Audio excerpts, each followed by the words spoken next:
Chairman Pakistan Tehreek Insaf Imran Khan اور انصاف youth wing کے مرکزی صدر مینا خان کی ہدایت پر حقیقی آزادی مارچ کے حوالے سے انصاف یوتھ ونگ بلتستان ریجن کے صدر عارف ہولی کی قیادت میں آج سے باقاعدہ طور پر حقیقی آزادی مارچ آگاہی مہم کا آغاز کر دیا گیا ہے، جس میں حقیقی آزادی مارچ کے حوالے سے جمعہ مسجد سکردو کے نمازیوں اور بلتستان یونیورسٹی کے طلباء و طالبات میں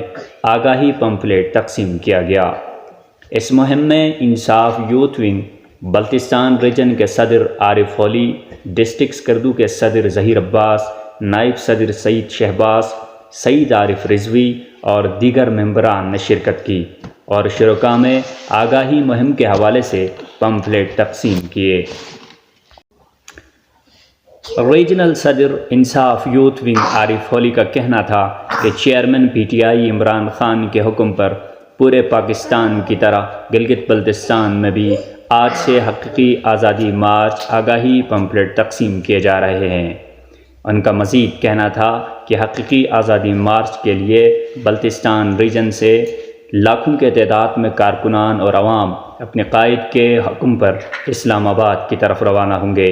اور امپورٹڈ حکومت کو گھر بیچ کر حقیقی آزادی حاصل کریں گے۔ تو آج ہمارا بلتستان اور خاص طور پر میرے ڈسٹرکٹ سکردو کے جو عہدیداران ہیں حقیقی مارچ کے اور نامنظور حکومت کے اس کے غلامی نامنظور اس کے سلسلے میں ہمارے قائد محمود جناب عمران خان صاحب اور مرکزی صدر مینا خان صاحب اور مرکزی جنرل سیکرٹری پروگریس اعمال کے حکم پہ آج ہم مسجد امامیہ مسجد سکردو سے ہم نے پمفلیٹ لوگوں میں تقسیم کیے اور ابھی ہم بلتستان یونیورسٹی کے پاس اویرنیس کے لیے بلتستان یونیورسٹی کے لڑکوں اور طلباء اور طالبات دونوں میں ہم نے یہ تقسیم کی۔ انشاءاللہ یہ آغاز ہم جاری رکھیں گے اور انشاءاللہ ہم حقیقی آزادی کے لیے جد اور ہم جو بھی ہو سکے ہم اپنے حصہ اس میں شامل کریں گے۔ پاکستان زندہ باد، عمران خان زندہ باد، انصاف یوتھ ونگ زندہ باد۔